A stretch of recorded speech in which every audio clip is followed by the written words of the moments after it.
Buenos días, junto con mis compañeros Danael Bolívar, Jaycee Carrero, María Nieves, Emily Méndez y mi persona Neurali Montero, les venimos a presentar en el seminario Generalidades de Histología General. Comenzaré definiendo qué es un tejido conjuntivo especializado. En histología, el tejido conjuntivo, también conocido como tejido conectivo, es un conjunto heterogéneo en el que tejidos orgánicos que comparten un origen en común a partir del mesenquima embrionario, originado a partir del mesodermo. Así entendidos, los tejidos conectivos concurren a la función primordial de sostén e irrigación del sistema del organismo. De esta forma, el tejido conectivo participa en la cohesión o separación de los diferentes elementos tisulares. También se convierte en un medio logístico a través del cual se distribuyen las estructuras vasculonerviosas. Tejido especializado. Su función primordial es la del sostén e irrigación sistemática del organismo. Participa en la cohesión y separación de los diferentes elementos tisulares. Se convierte en un medio a través del cual se distribuyen las estructuras vasculonerviosas. Tejidos no especializados es un tipo de tejido conectivo lazo, en el que predomina la sustancia fundamentalmente amorfa compuesta por ácido hialurónico. La celulabilidad es media, principalmente compuesta por fibroblastos magramorfos e irregularmente dispersos en la matriz jaliosa. Tejidos conjuntivos no especializados. Tenemos el tejido conjuntivo lazo, que es siempre irregular. Tenemos el tejido conjuntivo mucoso o gelatinoso, que a su vez se divide en dos, en tejido conjuntivo reticular y tejido conjuntivo mesenquimal. También tenemos el tejido conjuntivo denso, que a su vez se divide en tejido conjuntivo regular y tejido conjuntivo irregular.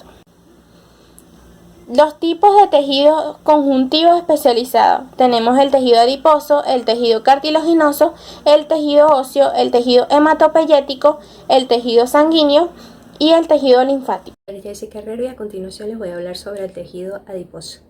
Es un tejido conjuntivo especializado en almacenar energía en forma de lípidos. Predominan los adipocitos o células adiposas. Pueden ser uniloculares, esto quiere decir con una vesícula lípida que llena todo el citoplasma y desplaza el núcleo hacia la zona periférica. En las preparaciones, a la vesícula se encuentra vacía. Al disolverse el lípido durante la deshidratación con el alcohol, a la que es sometida la preparación. Multiloculares. Esto quiere decir que posee muchas vesículas lípidas. El núcleo es casi central. En la siguiente imagen podremos visualizar el tejido adiposo blanco del intestino de la parte submucosa de un ratón, en las cuales se puede observar el núcleo, el adipócito unilocular, los adipocitos uniloculares y el tejido conectivo.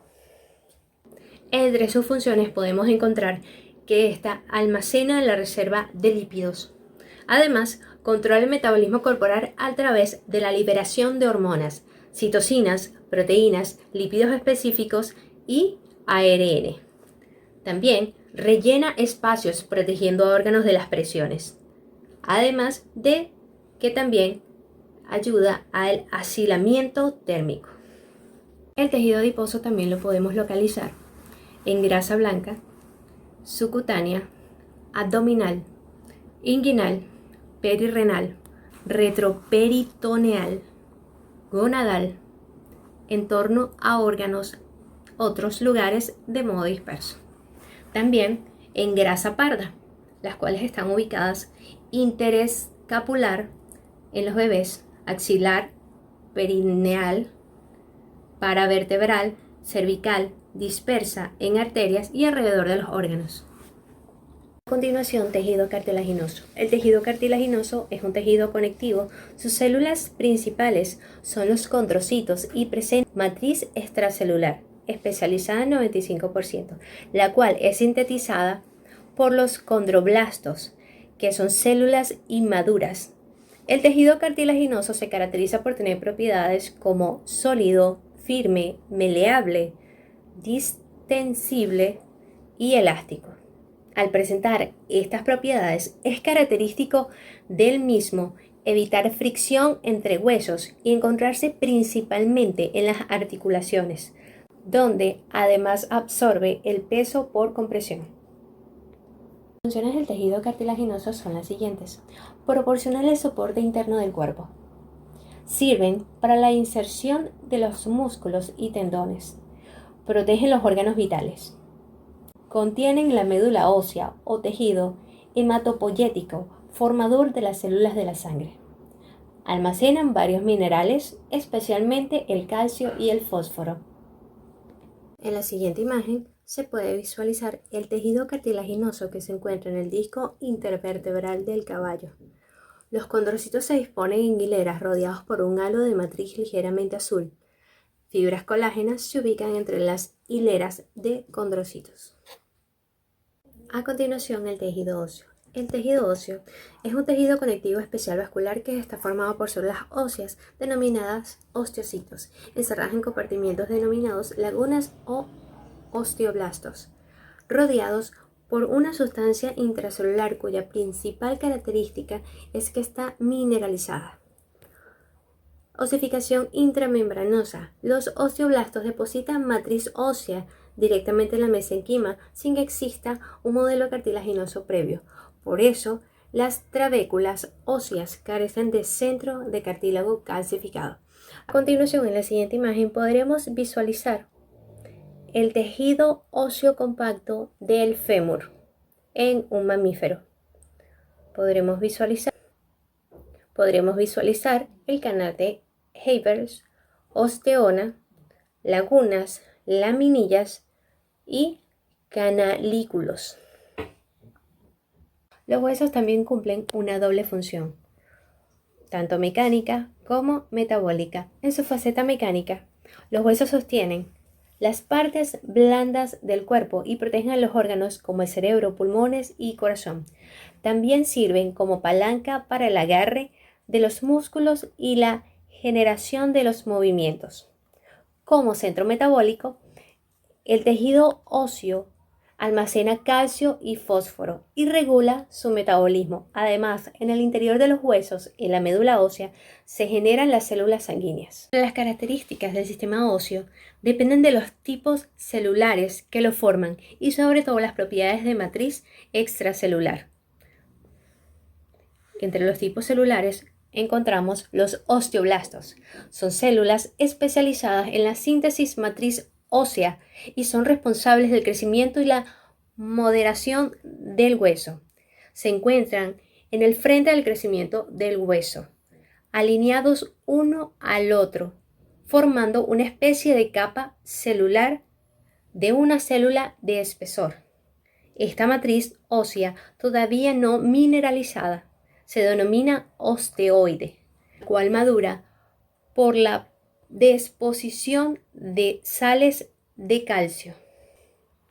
Cuando los osteoblastos se rodean completamente por matriz ósea, quedan encerrados en unas osquedades denominadas lagunas óseas y entonces se diferencian en osteocitos.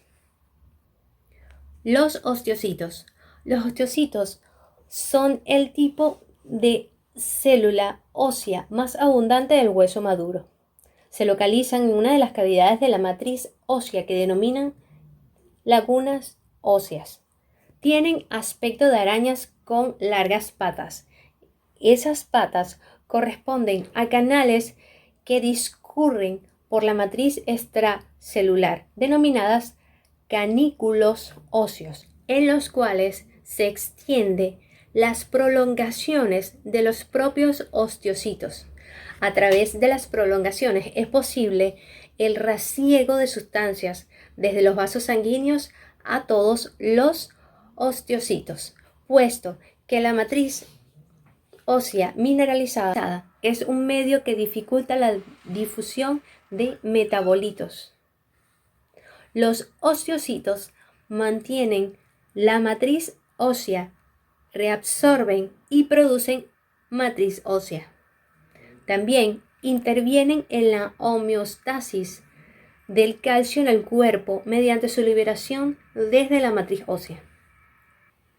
Los osteoblastos son aquellos que se encargan de eliminar hueso, tanto de la matriz ósea mineralizada como la orgánica, mediante un proceso denominado reabsorción. Además, son células muy grandes y multinucleadas. Matriz ósea. La matriz ósea es el componente característico del hueso. Es una matriz extracelular mineralizada que contiene cristales de hidroxiapatita, es decir, fosfato cálcico cristalizado, que representa hasta el 65% de la matriz. El resto de la matriz extracelular lo forma la parte orgánica, que está compuesta por una abundancia de fibras de colágeno y por glicosaminoglicanos en menor cantidad. Esta composición confiere al tejido óseo una gran consistencia, dureza, resistencia a la compresión y cierta elasticidad. Al contrario que el cartílago, el hueso es un tejido fuertemente irrigado por el sistema nervioso. A continuación doy el paso a mi compañera Emily Méndez. Tejido hematopoyético. Histológicamente tiene una cápsula fina de tejido conjuntivo que emite trabéculas hacia el interior. En el parenquima se distinguen dos zonas, la pulpa blanca y la pulpa roja. La pulpa blanca es basófilo y rica en linfocitos, es decir, folículos esplénicos, que se disponen alrededor de arteria corpuscular, la arteriola centrofolicular esplénica. La pulpa roja está integrada por senos vasculares de diversos tamaños. Los pequeños drenan en los mayores y están tapizados por células endoteliales. Estos senos están llenos de células sanguíneas. El vaso es un órgano linfoide de gran tamaño, generalmente localizado en la zona craneal izquierda de la cavidad abdominal. Recibe una gran cantidad de sangre y tiene tres funciones principales: la respuesta inmunológica frente a antígenos en la sangre, retirada de material celular, células envejecidas o defectuosas y por último hematopoiesis en el feto y en adultos con determinadas enfermedades. En la imagen podrán apreciar el tejido hematopoyético a nivel celular en los vasos del perro.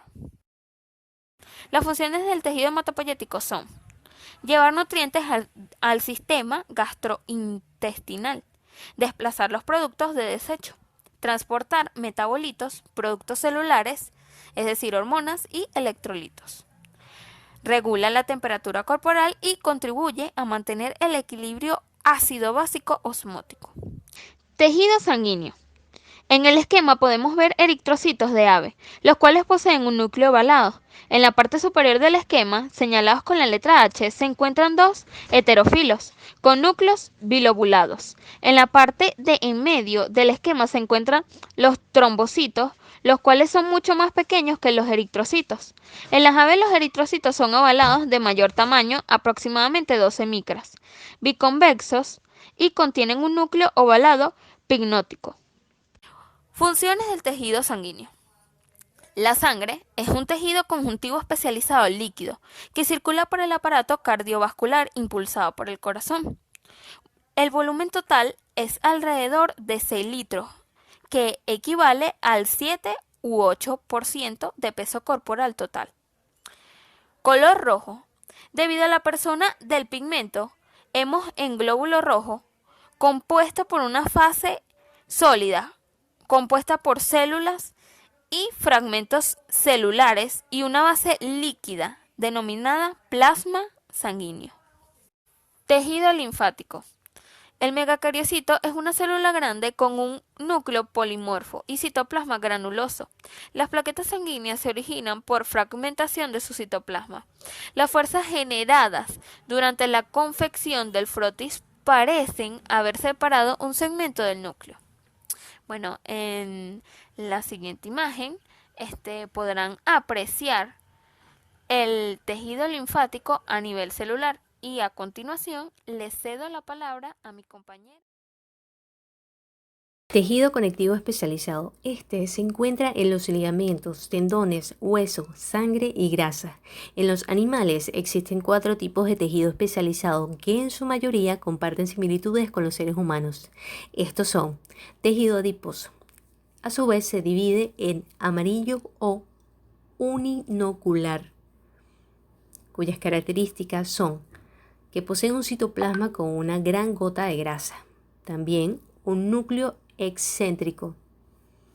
Posee grasa del adulto. Vascularizado e inervado. Entre sus funciones reserva energía, da protección, es termoaislante y relleno. También encontramos parda o multilocular, cuyas características son que el posee un citoplasma con múltiples gotas de grasa, un núcleo central. Entre sus funciones, una mayor reserva de energía y grasa del feto. Funciones de los tejidos conectivos. Entre sus funciones tenemos que el tejido conectivo denso regular, cuya función es dar fuerza y elasticidad. El tejido conectivo denso irregular, cuya función es apoyo estructural. Luego tenemos el tejido conectivo lazo, que brinda elasticidad y difusión. Luego, tejido conectivo cartílago, aporta soporte y protección. Constituye una superficie de baja fricción para el movimiento de las articulaciones. También el tejido conectivo adiposo, cuya función es el almacenamiento de energía y aislamiento. Además, el tejido conectivo óseo, cuya función es el movimiento, soporte y protección. Tejido epiteliar. Aunque la arquitectura de la piel en los animales domésticos es muy similar, existen variaciones entre especies y aún dentro de un mismo individuo. En cuanto al espesor de la epidermis y la dermis, las clases y la disposición de los folículos pilosos y las estructuras anexas, los pelos recubren la mayor parte de la superficie de la piel, exceptuando las almohadillas plantares, las uniones mucocutáneas y los pezones. En cada orificio corporal de la piel se continúa con una membrana mucosa, bien sea digestiva, respiratoria, ocular o urogenital. La piel y el pelaje varían en una cantidad y calidad entre las especies, razas e individuos. Sistema tegumentario. El sistema tegumentario incluye la piel y sus anexos. La capa más externa de la piel, la epidermis, es un epitelio escamoso, estratificado, queratinizado, que se autorregenera. La dermis se encuentra por debajo de la membrana basal de la epidermis y está formada por células y fibras colágenas y elásticas, que conforman un tejido conjuntivo denso y regular que se extiende hasta la hipodermis. La hipodermis es un tejido laxo y tejido adiposo que se conecta a la dermis, al periósteo, pericondrio o fascia profunda. Capas de la epidermis. Estrato espinoso. Está compuesto de una o más capas de células poligonales, unidas por puentes intercelulares o desmosomas. Tiene entre 2 a 5 capas de grosor y es más delgado en los perros que en otras especies domésticas. En la piel nasal y en los pulpejos pueden llegar a 19 capas de células.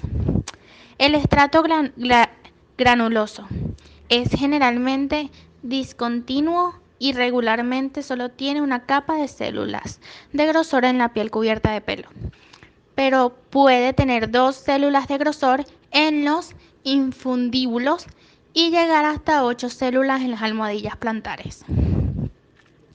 Está compuesta de queratocitos nucleados que se distinguen por los gránulos azules oscuros de queratoialina. Estos contienen profilagrina, el procesor de la matriz proteica que pega entre sí los filamentos de queratina. Estrato lúcido. Se observa solo en las regiones sin pelos, en especial en las almohadillas plantares y en la piel nasal, situado entre el estrato granuloso y el estrato córneo. Está compuesto por varias capas de células claras queratinizadas que carecen de núcleo y de organelos citoplasmáticos. Su citoplasma contiene queratina, fosfolípidos y eleidina, proteína similar a la queratina. Estrato córneo. Está formado por queratocitos aplanados dispuestos en un patrón laminar. No contiene núcleos ni organelas citoplasmáticas. Con la técnica de fijación y de corte se pierde hasta el 50% de esta capa. Aquí la profilagrina forma filagrina, la cual une fuertemente los macrofilamentos de queratina. Está compuesta de las siguientes capas de la epidermis hacia la dermis: membrana celular del queratocito con sus hemidesmosomas, lámina lúcida constituida por glicoproteínas, lámina densa compuesta principalmente por colágeno 4, capa fibrilar compuesta por fibras de encaje de colágeno 7 y en menor grado por colágeno 3 y 5, por heparansulfato y por fibras elásticas oxitalínicas.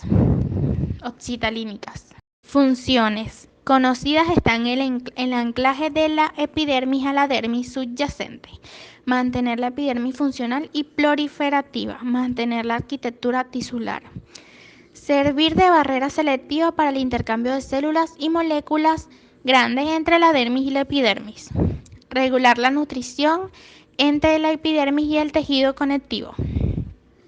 Se origina del mesodermo, está formada por fibras, células y sustancias intersticial. En ella se encuentran los anexos folículos pilosos y glándulas. El músculo piloerector, vasos sanguíneos, linfáticos y nervios.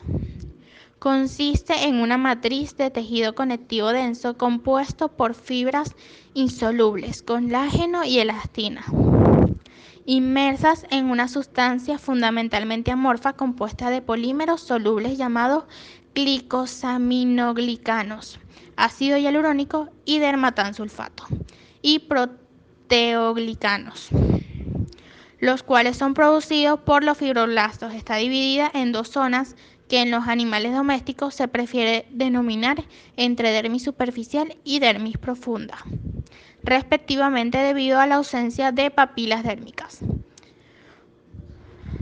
La porción fibrosa, colágeno, reticulina y elastina, de protección pasiva frente a lesiones externas. Es la estructura de sostén principal de la piel. Las fibras colágenas son las más abundantes, un 90% formadas por colágeno tipo 1, 3 y 5, con un porcentaje de 87,10 y 3% respectivamente.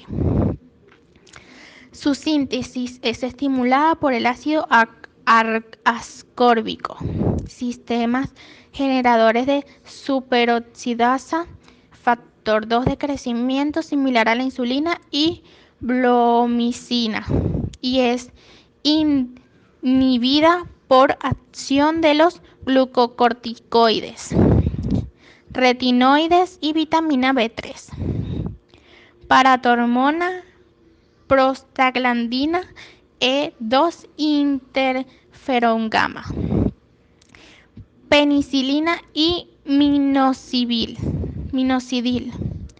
Las fibras elásticas constituyen el 4% de la matriz extracelular y se observan con coloraciones especiales de orseína. Tejido muscular. Los tejidos musculares son células que se contraen ante un estímulo y después se relajan. Se alargan de manera pasiva. Los vertebrados tenemos 3 tipos de tejidos musculares. Cada tipo tiene propiedades que reflejan sus funciones. Tejido muscular cardíaco. Se contrae solo en las paredes del corazón. Tiene apariencia estirada. Tiene células en forma ramificada. Las células se unen por los extremos y las uniones adherentes impiden que estos se separen durante las fuertes contracciones. Tejido muscular esquelético. Ayuda a mover y mantener la posición del cuerpo y sus partes. El músculo esquelético tiene arreglos paralelos de fibras musculares largas y cilíndricas. Las fibras no son células únicas, se forman durante el desarrollo embrionario cuando los grupos de células se fusionan. Tejido muscular liso. Encontramos este tejido en algunas paredes de los vasos sanguíneos y en algunos órganos internos, como la vejiga, el útero y el estómago. No tiene apariencia estirada, se contrae más despacio que el músculo esquelético, pero puede sostenerse por más tiempo.